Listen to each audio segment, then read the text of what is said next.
kintu ca mbere je message ya mbere je nitaho kenshi ni ya limikash akahachana na kaje kavuza avez déposé kajya nakandi hari akandi kajya marimikash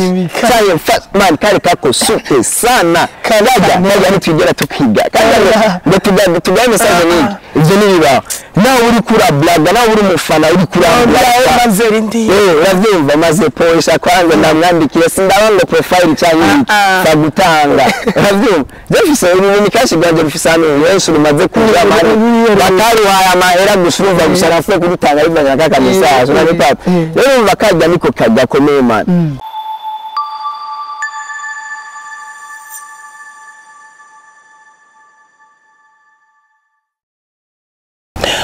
Yo my people want to go sitting in a comeze for wage sana. So like you see, say King Faston wants to go my song profession on the microphone behind the camera with my G520 TMT. So ikigano ni new live show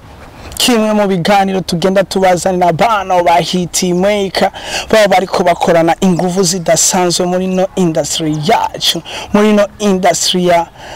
Buja mu Burundi. So nkuko mubibona sinamanza nizanye ahubwo namanza ndabazaniye babantu bambe mukunda mu gihugu canyu bagenda babanezera umwanya ku mwanya. So tudatevye umutumire turi kumwe ni Kiyebo Classic big influence in our country. Abantu benshi mumaze kumumenya numwe mu mapecho bamaze kubagira izina riteye ubwoba muri kino gihugu cacu Burundi. Imberere yuko tumubaza buri kimwe katuvuga ati 1 2 3 welcome in our channel, my big blow. Okay, so thank you so much. Asante sana. Akakingereza kanapanda bro. Uko maufiti. So guys, is Mr. Kiyebo Classic. So bonjour la famille. Niwaje kumwa maje kumbona. Ndikumwe ngani mu pampe wa hanje vraiment. Bitita kwa ni okay. Kiganiro kigenda fresh sana. Nitabira nitwa maufiti bras. Iko souple. Mutatuesikize tro ibiza kwa vugangani twa bitwele bikongiza. Sawa unayari sana. Yani binaomba nguvu sana kabisa.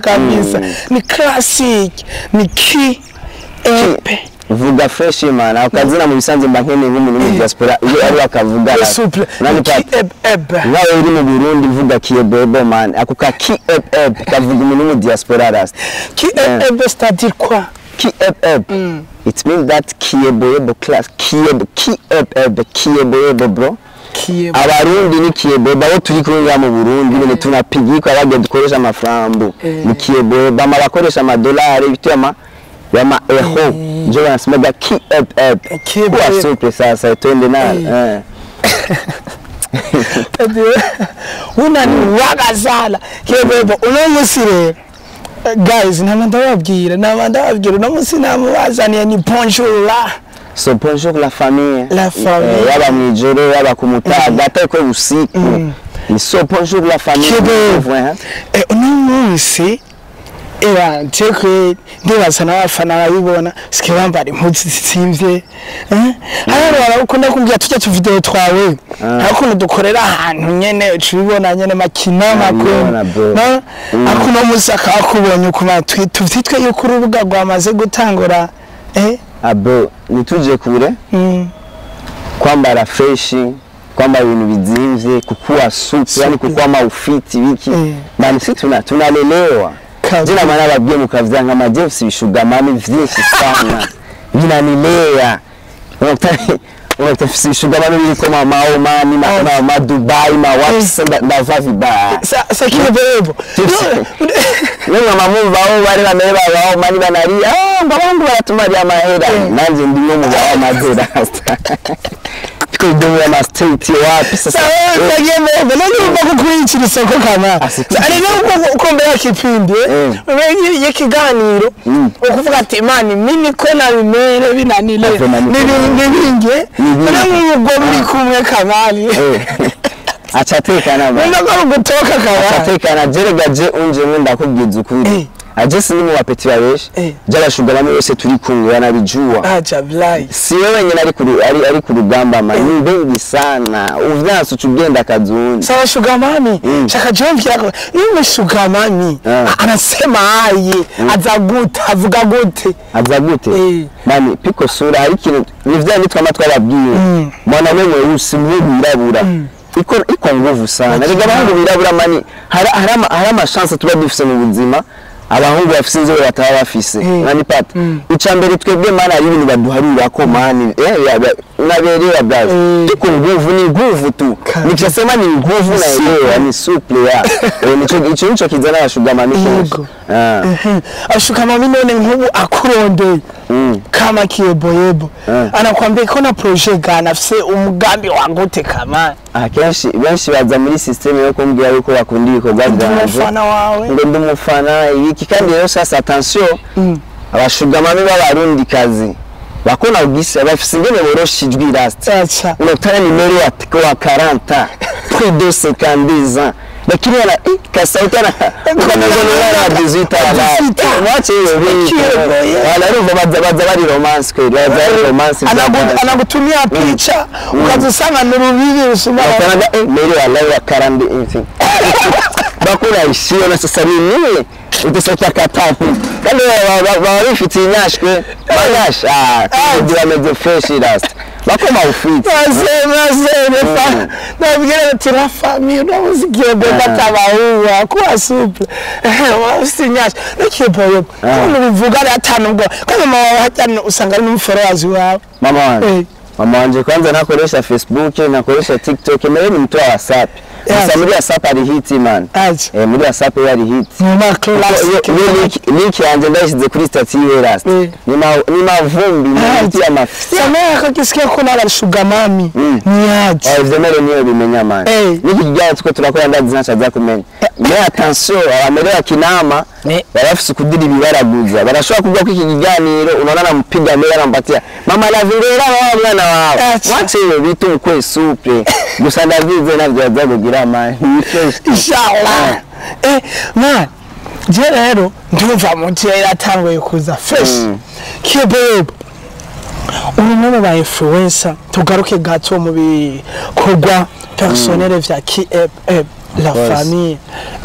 urumwe ba influencer mu Burundi bariko bakorana ingufu ziteye ubwoba cyane mu influencer bakunzwe right now Kiyeboyebo nirihebanga akoresha mu gihe gito twabonye yugurura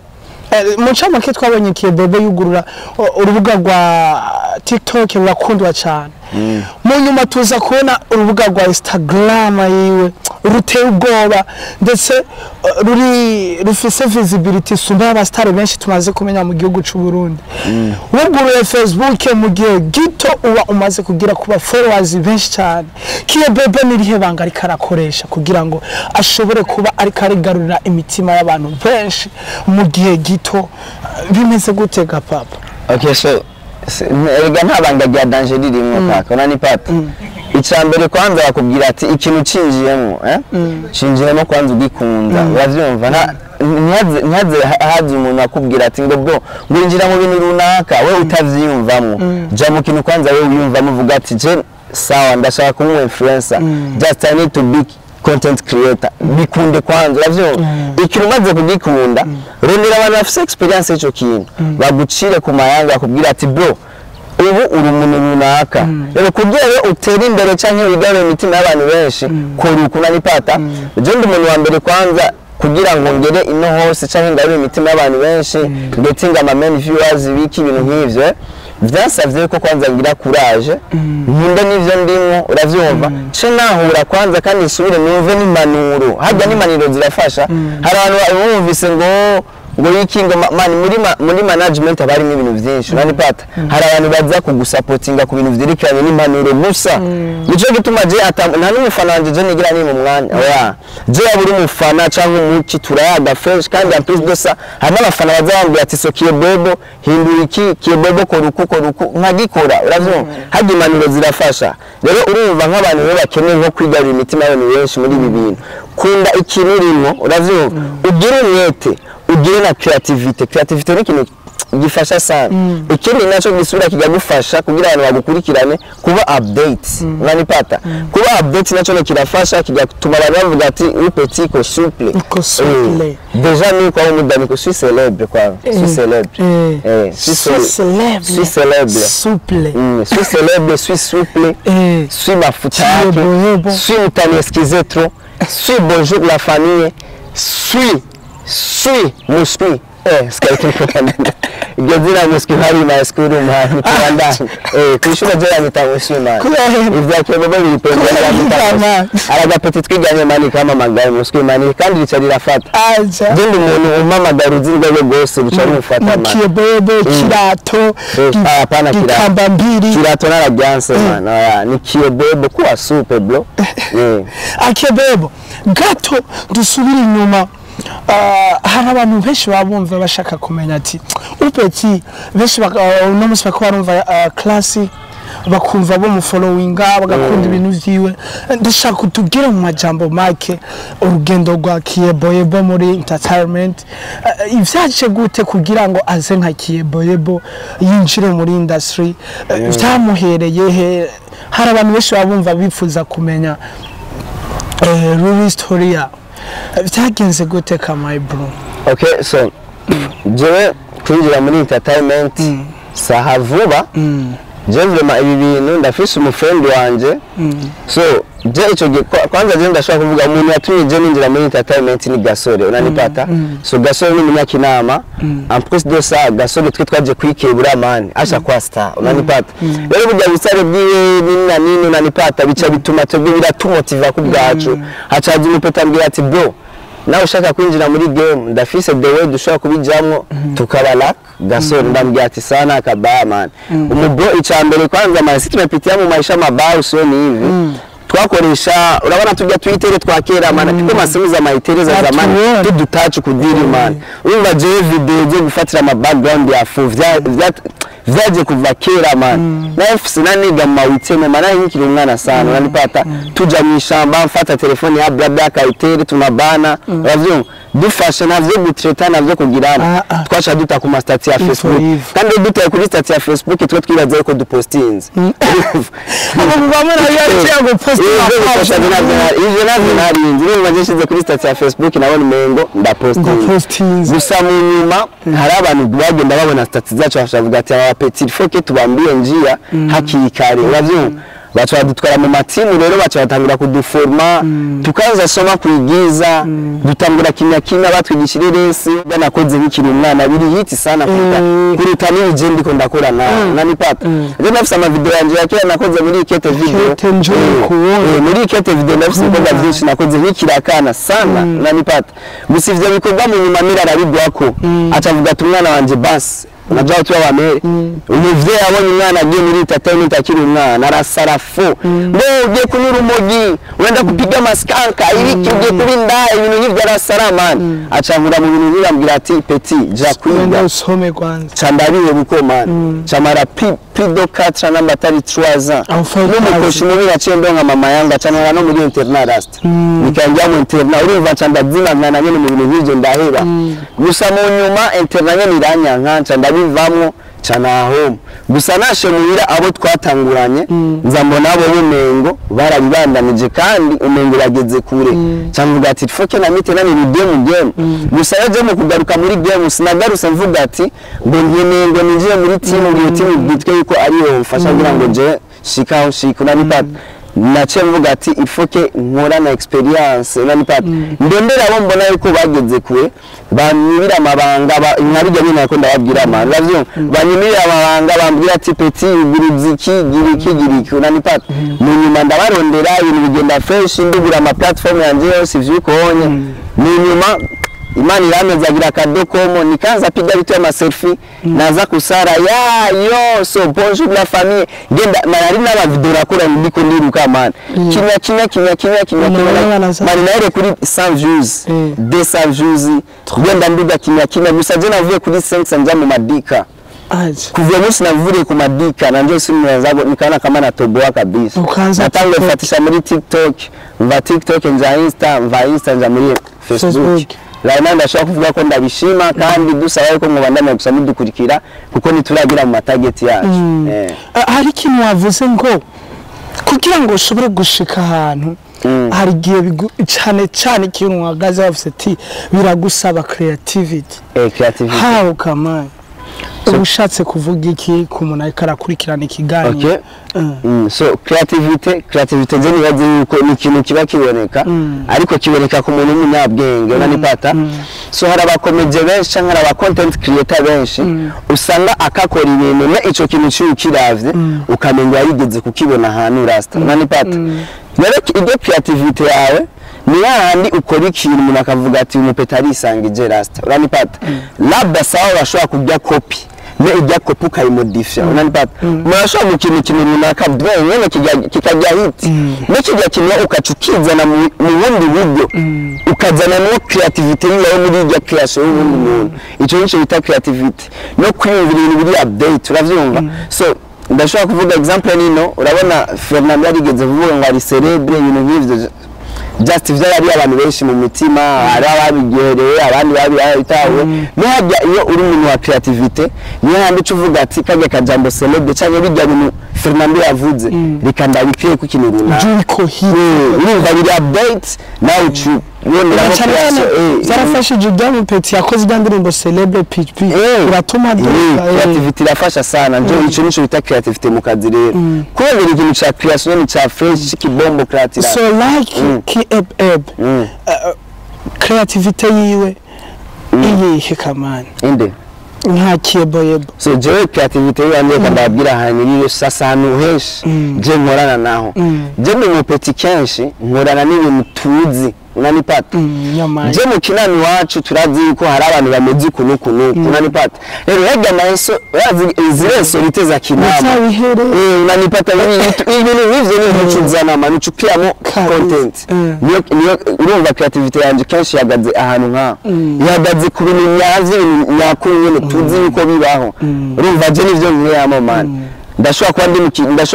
kuba ndi kuri RTNB man nkabona mutamagamba iPhone mezi kuno kumwakiyamo content na mambo kuisha man ni kugira musakras ni kumenya ni creation ikura man nambari school nambari fresh tu Kiyeboyebo aratanguye urugendo rwa entertainment mu gihugu cacu cy'u Burundi. Nabahe ba star ndavuga cyane nka TikTok yatanguye kubona kugira ngo bimwereke ko urubuga rutanguye kuba visibility. Ni bande bakwakiriye nko muri entertainment kunyakira gute? Ndashaka kuvuga ati umaze gutanga urubuga rutanguye kugenda ukabona ko video zitanguye kugenda nihe feedback yaje mu buzima bwa Kiyeboyebo atangura kubona ati aba star ndabona nko muri bajya ba content creator ndabona ndatanguye kwakirwa nko mu content creator nawe nk'abandi mu gihe waje ukora away wawe ku bintu biri simple hari abantu bavuga ati aho mudogo ne wa kinama nini vyagenze gute feedback yavyo vyagenze gute cyangwa se challenge mwahuye nazo vyagenze gute kamana? So challenge ni nyinshi tugenda duhura nazo. Challenge ni nyinshi urumva mu ma challenge menshi abantu benshi bahura nayo mu gihe batanguye akazi. So kenshi utanguye akazi urifuza gukorana nako bro unanipata. Bashobora kumwandikira anakupiga busy bro unanipata. Yani unamwandikia brother jewe ndi umuntu runaka nkene ko dukinana men message nasoma GB unanipatizo na ma challenge. Hariyo challenge zo kubura ama like bro una post ukarondera na D like daza hari ibintu bita like familiar unanipata ama like familiar yabona yandi uvuga ati sister brother ukemera mbere wa ukamudakira kwa uvuga sasa gifo ukimukishwana na itoa cyangwa ugasanga wicaye mu rigara ariko ugiye bitewe n'isoni ugasanga wicaye mu rigara man ugafata telefone mu bakakubwira tushaka gukora iki aho kumubwiza ukuri ngo subiri garakana birandaye kumbe ushaka wirondere nani pass ana challenge must tugenda duhura nayo man kubura ama views cyangwa arana ma challenge rero mabi sana basi atuma n'umuntu uhura n'ibi bintu rasta yega ma challenge yo kukubwira ati bo ibi navyuzi Taiwan ni gusa bakasa dukompara n'umuntu ageze ku nderekerana kandi yikorere ngo wende urine byaza urani pat ari ama challenge twagiye duhura nayo uravyumva ariko twebwe ivyo ntavyo twagiye twisunga cyo twavuga ati twe twinjiye muri game kandi dutegerezwa natwe gukora muri entertainment twinjiremo rasta urani pat je feedback mu nyuma y'ibintu feedback nziza kwanza natangiye kubona nizazindi uza ubona telefone y'umuntu utazi uravyumva petit frère courage urani si petit frère courage cyangwa ukazibona abantu bakwandikiye ngo man urashoboye mu ma commentaire fresh ariko ikintu cyaje kutwemeza ko twinjiye muri game kandi tugiye muri competition ni yahandi ukora ikintu ukazibona umuntu mu content creator agukuriye uravyumva ujyanye no yemera cyangwa wabona yuko ageze kure ukazibona ati agakomantere ku video yawe bro muri ico gihe vraiment ubugeze kandi batanguye kubona kamera so je ucyambere je vraiment natanguranye n'abantu bakomeye man uravyumva je umuntu kwanza ico gihe umengo mbonye afera ne kwa hit nabonye commentaire amone afera mbimigwa uranipata nzambona abandi aba banyine ba influencer nyine muzi aba ba Mr Mbona abanani bote nzambona bateye ama commentaire ku ma video nyavuga ati ewana ni ma outfit uravyumva nzambona batedi chacha kuko ico gihe tedi chacha je nagiye muri game tedi chacha na deja asha kwa improve na bitu yake bisha improve na nipata nzambona bose batedi du commentaire n'ibintu bigenda bikoreka yuko deja yagiye muri game ubonye bajya ba content creator bose banani bose urumva ivyo nivyo bigenda bigwa feedback ubona yuko uri muri feedback nziza sana kandi ikindi kintu bituma umuntu agira courage sana nitwa tujambo rero usa inbox bo courage unaweza bandanya keep on petit fresh muri class wagaze neza biturayive ikindi nazo kikwereka yuko rero ubarenze ni handi ubona rero babandi baba app baza batangwa kubwira ati bo dukorane byaza ndashaka video nawe amuri ico gihe byazo warenze nakwa deja ushaka kama ufite twarabonye video za ari kumwe na Petit bafise imbuga zikomeye nka Imbwaro Comedy n'abandi ubucuti bwabo buri he kamana hagati yanyu hari iki nitsakinira mana babwiye uravyumva gukorana n'umuntu ushobora gukora n'umuntu akurenze ariko ugasanga umuntu mukoranye bivane n'ukuntu mwese mwahuje nani pata muri game ntibisaba kuba busy muravyumva kandi muri game ntibisaba kwigira impari nani pata ni handi umuntu ashobora kuvuga ati ukabona je nkoranye na akabyo ukavuga ati ujya mu Petit kubera iki yakoranye na fulani na mahera twatanze na kitwatni kwa kwiyumva namwe uravyumva ndashaka kuvuga ati je nkene gukorana na fulani kandi nivyo kwa oyavyanyirahe mu gihe bavyansa ni handi naje mbafise amateka mabi uravyumva mu gihe muri game kandi ukurakora neza umuntu wese wosaba yuko mukorana biba ari ibintu biginye sana kugira ngo yavyanye kuko nanye abavuga ati bya mu Petit afise visibility nowadays one data dukoranye nyashiramo visibility yiwanje niterambere mu bindi kandi biri mu bintu bigirane bizamura ino entertainment yacu gukorana bajya bahimbwa abanani bote urumva si vy'amabanga birimo gusa ni kwa kwiyumva namwe no kubona yuko twese visibility zacu zihagaze fresh reka rero tugaruke ko kino cyatangaje abantu benshi muri kino gihugu cacu Burundi Kiyebebo aje nko mu content creator yikorera video bwiwe tuza kubona umwe mu bastar bakomeye cyane mu gihugu cacu cy'u Burundi umuririmbyi akaze Sumo Comedy umuririmbyi kuri no mwanya ari top mu Burundi mu Rwanda muri Tanzania UG ndetse muri East Africa uno musi tumwitwa ngo umwami w'amapiano Sadbi afata ama video ya Kiyebebo agapostinga akavuga amajambo ku no mu Petit Kiyebebo akavuga ati Petit courage tukabona agaragaza vy'ukuri yuko ari umwe mu bantu bagukurikirana cyane Kiyeboyebo turashaka utubwiza ukuri hagati ya Sadbi na Kiyeboyebo hari ubucuti ubuhegamani. Okay, so kuri ico je ndashaka kuvuga ni vya bindi rero bavuga kwiyumvira mbali nanipata kwiyumvira kure ni gute uravyumva hari ukuntu mani uzibona tukavuga ati uno muntu ari update nanipata kuba ari update ninakorana nawe ninarondera creation ijanye n'ivyarimo uravyumva swati birashobora kumugwamo uravyumva hati yakanya commentaire ya mbere courage yuko hati yakandi kanya nza mbona commentaire petit ni service limikage nca mvuga ati saje kasema Satbi ko simple hanyene man ikintu ca mbere je message ya mbere je nitaho kenshi ni ya limikage akahachana na kaje kavuza avez déposé kajya nakandi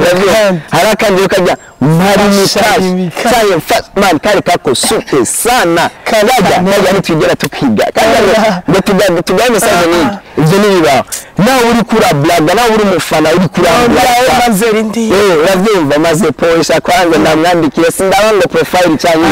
fagutanga uravyumva jefise ibintu kashi ganje bifise hano Yesu rumaze kuja mani batari waya mahera gushurumva gusharafu kudutanga ibanya kaka message na bitatu rero bakajya niko kajya komeye man kuva ico gihe nyene Satbi ncavuga ati uno mu brain fresh ni maufi ako souple jenda mbada nyene nkora kimyaki akadupiga nani akadupiga kilisese kilisese mimi yache brage ijya kilisese man je pure na ndikumanda rasta ndikumanda fresh poshe je man ndiko ndiyumvira man mu banyacu ya fuwe rasta nikasikia walai pure kwa kunyuma baje batipe ba fuwe nikasema Satbi ba na kumanda rasta nimeshiwaga nikasema walai beti ni hit song nimesha mukiri cyangwa tuno mu broni yoroshe rasta mukiri mbere ya Kongo ni nani binasaragurike nikasema vema ujama iko maufiti kandi kindi kintu rero Joseph ndamukundira ujya vema sinzi ariko vema niyo muntu je nabonye vema ashobora kunyandikira akambwira ati mon frère courage petit uko bien création tugusaba urumva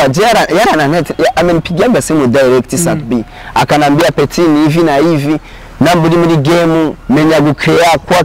gira creation ibini akanipiga ushauri nikasema vraiment braz aho uri hose nakubali Ravyumva ndo hivyo vema na hivi ni fresh tu njoka mtu ukamfanya ka kitu ngo weye mari ile video ni wabeti mama yashana na nina sima creation mani kupiga pigu na sara mani ni kujisalia zetu kabisa tugaruke muri life simple ya Kiyeboyebo Kiyeboyebo no mustar man muri famille bamwakira gute Just ndo mustare rasta niko celebre niko star je ndo mucelebre gusa je mustare shira pembeni jambo star mani ni kintu gikomeye sana ariko ndashaka kuvuga ko si celebre kandi ndafisa abantu je banzi uravuzi utazi ntazi uravuzi ico kirakomeye mani ivyo mustare je nashize pembeni unanipata gusa ico nzico aha mu Burundi cyane hanze y'igihugu ndafisa abantu banzi je nagize ntazi ndashatse kuvuga kandi muri famille usumuriza famille ma famille ubivanye nuko kare bagufata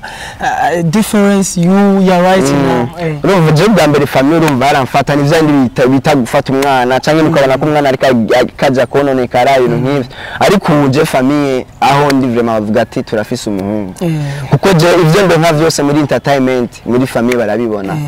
yaba mama yaba abatoyi banje bose barabibona kuko ndi umuntu w'ibikorwa je misinaga amaparara Jendo sikini muri home na faga ifoke nifanye every namari stock nshiraho na itia bavyumva ya mateka gusa kwandikisha amateka muri famille kandi bakabona ibintu rimwe yuko bifisa akamaro biriko byakumarira ikintu mu buzima ndo hivyo kandi je muri famille deja barabona yuko ibintu yuko atari ibintu bibi kuri je ahubwo babona yuko ari ibintu ndabibandanije fresh ndabifashemo fresh birashobora kunteza imbere y'imbere byuko nyando namusikiye Bobo uri kuratembera cyangwa se muri famille abana bo muri famille bakabwira ati Kiyeboyebo restare Kiyeboyebo celebre souple ni mukuze wanje ni nini ubu vyakira gute nko mu rubanza ugasanga yana Kiyeboyebo Costane pembeni karugasanga wakubita urugiye mu gisinia aya makesinia ni hatari bro gusa jicho novuga man now ni fresh uravyumva kuje now njye umuntu kwanza sijifaga ibitu birefu siniko bitubingi mu maisha uravyumva sifise bijya bintu hari abantu man jari umupeti nziyo muri quartier rasti umupeti yarose kama yambukaga mu views akamupata kama mubutwaga wapi umupeti yahindura comportement akazaji fast hare ni mwache bitu ya hivyo nani pata je simezuko mu buzima man je ndiyorosha je naongegana n'importe kisi ndarango niinde canke niinde nani pata nivuko ngene muri famille nibona basi mubana mu bandi ndimwo siga vyo kuvuga ngo je kubera ngereye aha ngo muri famille ni nashika mu rubanza bifoke ni jifani ko cerebro pale tuko mu famille ni kawaida gusa ico nkunda ni yuko benshi banyegera akambya ngo stare wetu ibintu nk'ivyo cyangwa ama big congratulations ama courage ani ibintu nk'ivyo nabonye hari abantu bari proud muri family iyo bavuze kibobuza ujya n'umukuze ibintu nk'ivyo birahari ndo hivyo tugusa muri family ni kawaida niko souple suis intelligent suis intellectuel sijitenga tukaseza usoni je shaka tubwiza ukuri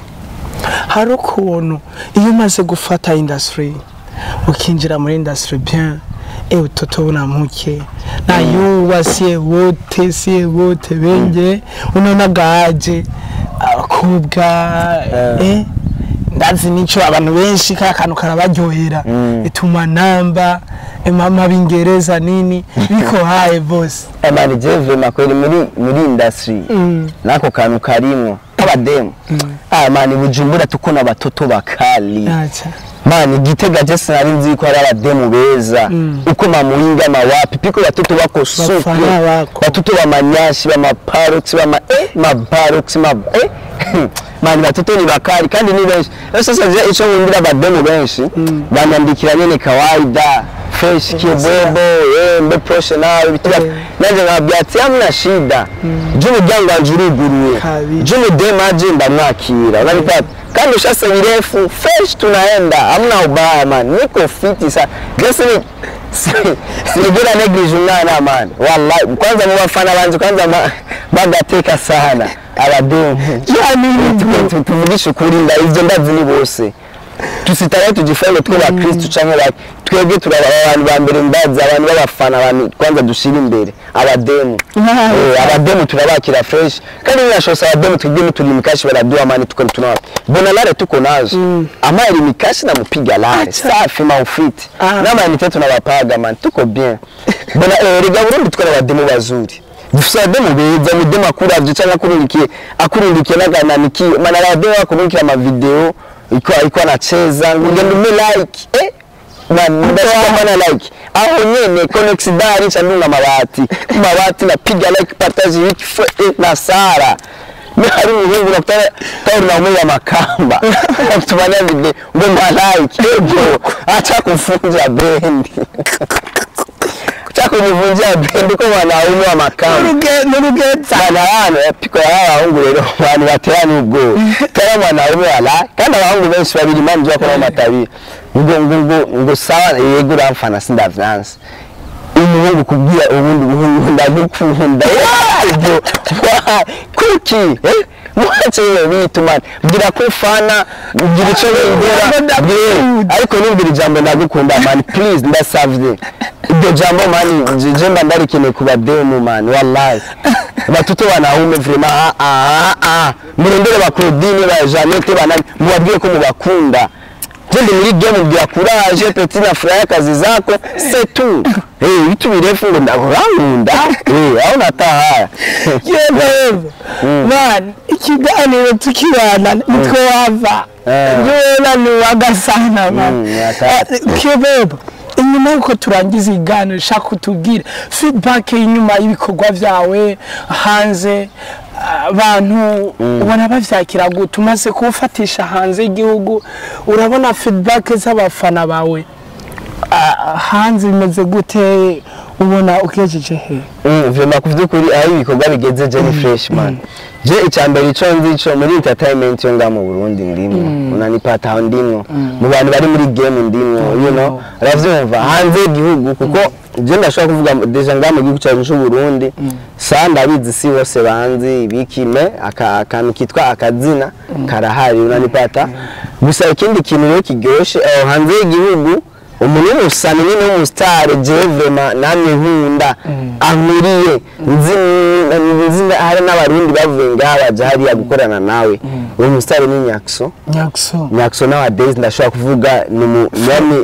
bafana biwanje cyangwa mu bantu bankurikirana bakunda ibikorwa byanje bro ndafise na message je Nyakso yandikiye ambye ati peti yangu courage you know je ubushize igikorwa muri Instagram Nyakso yateye commentaire urumva hanze igihugu ni bien narigeze gustinga live muri Instagram abanyarwanda barasara fu ngo la famille turagukunda bamwe bambwiye nze muri number Gen Z James Comedy davya ati aho se sindagerera naho mbonaho ingene vyogenda me kimwe gusa tuzoshika ndego hanze igihugu vraiment naho ndashaka kuvuga ko ni bien igihugu kibanye cyacu Rwanda ndafise abantu banzi kandi ibikorwa byanje mu Rwanda birakurikirana kuko deje ndafise n'ama feedback yo mu Rwanda abantu bankunda babinyereka ba DJ Benda man ni benshi kuko agenda biravyo ma commentaire na mandonga ni fresh kwe hanze igihugu ni bien mu gihugu ni fresh feedback yo hanze aho mba ni fresh kuko deje muri quartier abapeti deja barabona yuko dufise umuntu arenze kuko ari ukuntu nifata muri quartier bakavuga ati bwa mupeti ashevuriwe vini fresh ni maufit kuko nabonye naribyo bansanga kuko ari ikintu kiza kikwereka yuko wamaze guca wamaze kurenga basa kandi kaboro kubyo uzibona nk'umuntu aguhamagaye bro dukora ikintu runaka canke bro mfasha support ikintu bijya vyo gupromotinga navyo birakwereka yuko deja yuko wakuze muri ibi kuko je muri ahantu yitwa mu Kinama na ahantu ufisa bro benshi bari kudiri bandondera support this yani natwana na kamatu na inje pisha kwa maufiti sana kabisa so guys ndibaza neza mwabonye ikiganiro twari kumwe na Kiyebo Classic mwaje tubandanije ndazi yuko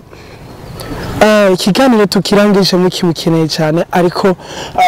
we have promise you yuko next day tushobora kumutuma ko kandi akaza kugira ngo tubandanye tuyaga kujanye n'amakuru yiwe ndetse